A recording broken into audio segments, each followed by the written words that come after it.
你以为《孙子兵法》是教人怎么打赢的？错了，从头到尾6000多字，没有一句话是教人怎么赢，他教的是怎么不输。赢家会倒台，不输的人才能一直坐在牌桌上。你只要不下桌，这局没赢，下局还有机会。但你如果输光了下桌，后面就算开出再好的牌，也跟你没有半毛钱关系。这就是《孙子兵法》和36计最根本的差别。36计是教你在走投无路时怎么翻盘，是术，是险招，是不得已的最后一搏。孙子兵法是教你在根本不需要走到那一步之前，就让自己立于不败之地。这世道，是规律，是你一辈子都用得上的底层逻辑。很多人一辈子都在求胜，但他们从来没想明白一个问题：胜利的对面不是失败，是不败。失败是一瞬间的事，不败是一种持续的状态。只要你不败，你就永远保有机会；只要机会还在，你就没有真正输过。第一条，以强胜弱，不要相信以弱胜强的鬼话。孙子兵法开篇讲的不是怎么打，而是能不能打。他提出5个科目，7个维度，逐一打分。分数高的赢面大，分数低的洗洗睡，别折腾。孙武告诉你，所有以弱胜强都是梦话，唯一可靠的胜仗是以强胜弱。很多人崇拜官渡之战、赤壁之战，觉得曹操以少胜多，周瑜火烧连船太神了。但你仔细看，官渡之战前曹操真的弱吗？他挟天子以令诸侯，占据政治正统。他收编青州兵30万，兵力并不悬殊。他烧乌巢时冒险，但冒险的前提是许攸来降。他掌握了袁绍的致命弱点，那不是以弱胜强，那是在关键局部集中了绝对优势。赤壁也一样，周瑜有3万精兵，曹操号称80万，实际参战的北方水军不过5、6万，且水土不服，瘟疫横行。周瑜选择的战场时机战术，都是在自己最强对手最弱的那一个点上，把拳头砸下去。新竹科学园区刚成立时，很多小公司抢着做半导体封装，其中有一家叫新兴电子，规模不大，资金不厚，技术也谈不上领先。那时候园区里的龙头是日月光，新兴的老板去拜访大客户，人家连会议室都不借，只派1个科长下来收名片。这种屈辱谁受得了？但新兴的老板没有赌气，没有把钱砸去跟日月光硬杠。他做了一张表格，把日月光和自己的优劣势一条一条列出来。日月光强在哪里？规模大，产能足，客户信任度高。弱在哪里？大公司僵化，客制化能力差，小单子不接。新兴强在哪里？灵活，反应快，愿意配合客户改规格。弱在哪里？没名气，产能小，大客户不敢用。他没有想怎么打败日月光的强项，他想的是怎么在日月光的弱项上建立自己的强项。接下来10年，新兴专做一件事，大厂不愿意接的积极订单。客户要10种不同规格的样品，日月光要3个月，新兴3周交货。客户想要一种新封装，技术量还不确定，日月光要10万片才开线，新兴5000片就陪你试。2000年，新兴电子挂牌上市，他没有打败日月光，但他也不需要打败日月光。他在自己选择的那条战线上成了绝对的强者。真正的战略不是用你的弱点去攻击对方的弱点，那是赌博。真正的战略是用你的强项去攻击对方不愿意防守的空地。在开战之前，先把自己拉到必胜的位置，而不是指望奇迹。这就是孙武说的：胜兵先胜而后求战，败兵先战而后求胜。第二条，算代价，打得过打不起也不要打。孙子兵法里有一篇专门讲后勤，很多人觉得无聊，什么持车千驷，革车千乘，带甲10万，关我什么事儿？但孙武其实在说一个更深刻的道理：打仗的成本远远不止你眼前看到的那笔账。你以为付了薪水就叫成本，错了。员工的热情，主管的信任，客户的耐心，市场的窗口期，这些都是成本。仗打太久了，成本会从你看不见的地方一点一点漏掉，等你回过神儿来，已经没子弹了。台北东区有一间老字号的江浙菜馆，老板娘姓沈，今年80多，还在店里亲自端盘子。他有一个原则，30年没变过：一天只做1轮客人，晚餐只接6点半那一桌，8点半准时打烊，天王老子来也不加桌。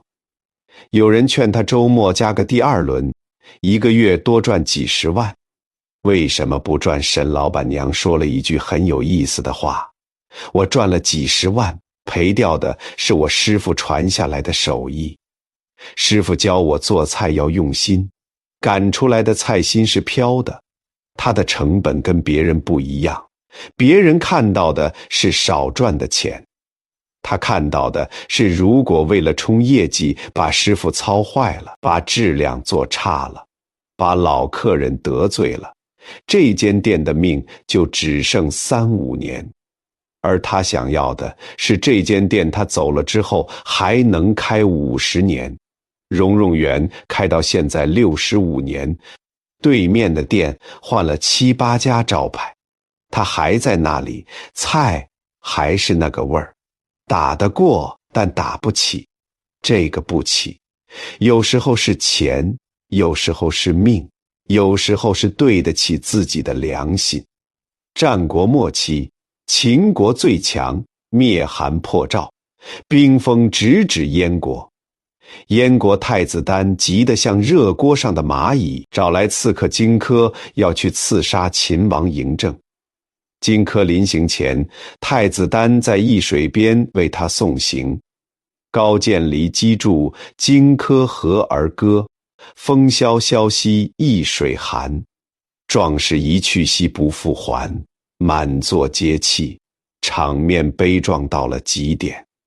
但你仔细算一笔账，燕国真的需要走到这一步吗？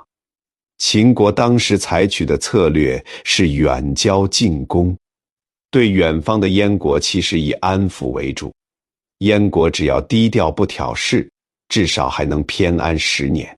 太子丹却因为咽不下这口气，选择了成本最高、风险最大、成功率最低的豪赌。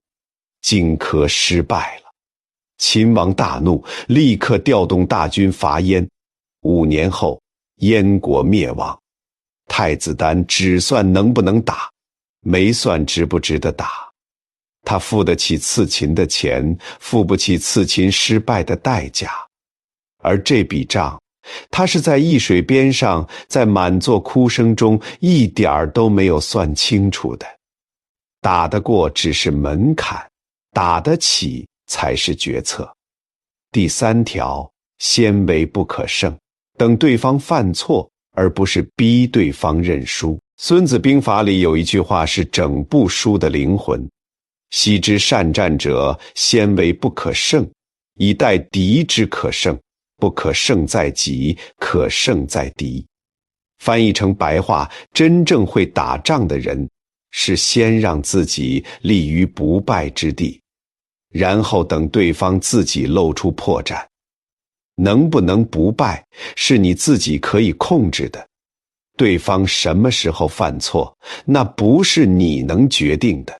鹿港有一对兄弟合开一间五金加工厂，哥哥管业务，弟弟管厂务。哥哥能力强，能言善道，把客户伺候得服服帖帖。弟弟木讷，只会闷着头在厂里顾机器。有一年，一个大客户的采购经理私下找哥哥，说想跳槽出来自己开贸易公司，希望哥哥把厂里的订单转给他，条件是给哥哥30%干股。这是一条捷径，不用出资，不用担风险，每年多几百万进账。哥哥动心了，试探性地问弟弟。弟弟沉默很久，只说了一句话：我先把厂顾好，你那边的事你想清楚就好。哥哥后来没答应，那门生意不是他道德多高尚，是他那天晚上躺在工厂阁楼的单人床上，听着楼下冲床的声音，忽然想明白一件事：那个采购朋友能背叛自己的老板，总有一天也会背叛他。而弟弟从18岁就在这里，顾机器30年了，没有说过一句漂亮话，但也从来没有让任何一张订单出过包。5年后，那个采购经理的贸易公司倒了，哥哥的工厂还在，弟弟还是每天7点进厂开机台。先为不可胜，不是消极等待，是把基本功磨到别人钻不了空子。你不出事，就是给对手最大的压力。东汉开国功臣冯异把这条兵法做到了极致。冯异是光武帝刘秀手下大将，但他在军中的绰号很不像将军，叫大树将军。为什么？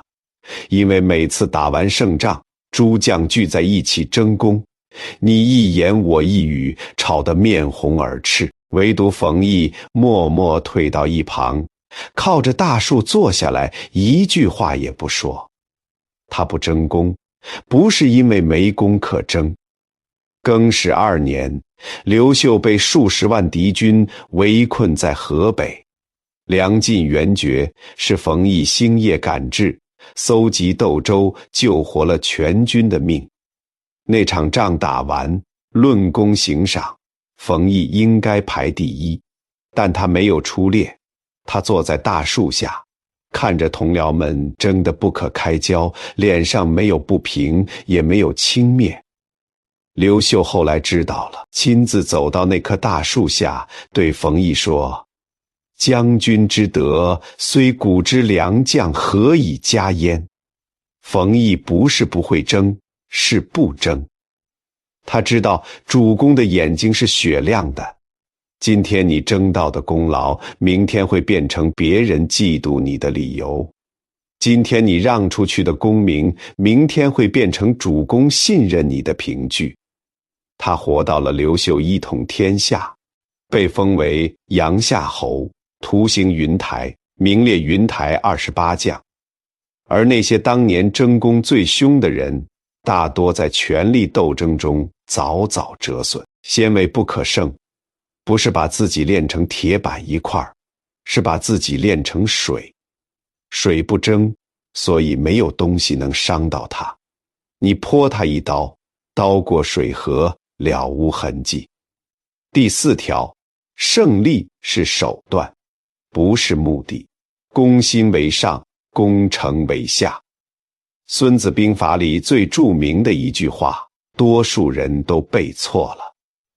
大家以为孙武说百战百胜，善之善者也，错了。原文是百战百胜，非善之善者也，不战而屈人之兵，善之善者也。打100次赢100次，不是最厉害的，最厉害的是根本不用打，对方就服了。1990年代，云林麦寮的六轻工程是台湾史上最大的填海造地工程。王永庆要在那片海埔新生地上盖出全世界最大的单一石化园区。当时全台湾的环保团体都在反六轻，抗议陈情立法院质询，风风雨雨搞了7、8年。换成别的企业家，可能早就告人，可能早就派黑道去沟通了。王永庆做了一件很奇怪的事，他没有去跟环保团体辩论六轻会不会污染，他直接把全台湾各大学的环评教授、环保署官员、地方意见领袖一车一车请到麦寮海边，他让每个人站着吹2个小时海风，看着那一片灰茫茫的浊水吸出海口，然后他说了一句话：这里除了风，什么都没有。我的子弟要在这种地方工作，你们放心，我比你们更不放心。他把最先进的防治污染设备列成清单，一项一项摊在桌上，承诺全部采用当时欧洲最高标准。最后他说，各位如果还是不信，六轻营运之后任何时间任何地点，欢迎你们随时进来检测。王永庆说到做到，抗议的声音慢慢安静下来。胜利从来不是目的，目的是让事情往前走，用道理压倒对方，对方只是闭嘴，用诚意打动对方，对方才会变成你的队友。晋国有一位叫士会的大夫，也用同样的方法赢了一场没有硝烟的战争。晋景公时，国内盗贼横行，官府抓了一批又一批，今天斩首，明天又有新的盗贼冒出来。景公头痛不已，有人推荐士会，士会上任后，第一道命令是废除缉捕令。群臣大惊，不抓盗贼，盗贼不就无法无天了吗？士会说，你们抓了这么多年，抓完了吗？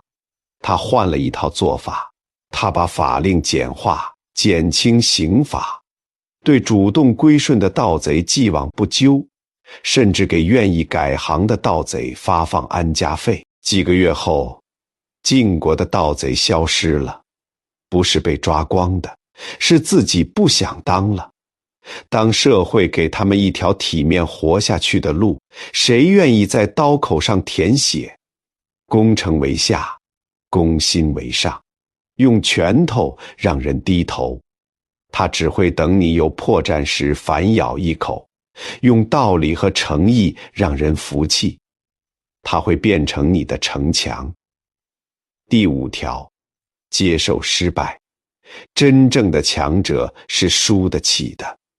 孙子兵法里有一句，投之亡地然后存，陷之死地然后生。很多人以为这是叫你去拼命，其实不是。孙武是在说接受你此刻的局限，才能找到真正的生路。1999年921大地震，南投中寮几乎全毁，一位姓廖的农民果园塌了，房子也塌了，最爱的妻子压在瓦砾堆下没能出来。那年他58岁，一辈子没离开过中寮，只会种香蕉。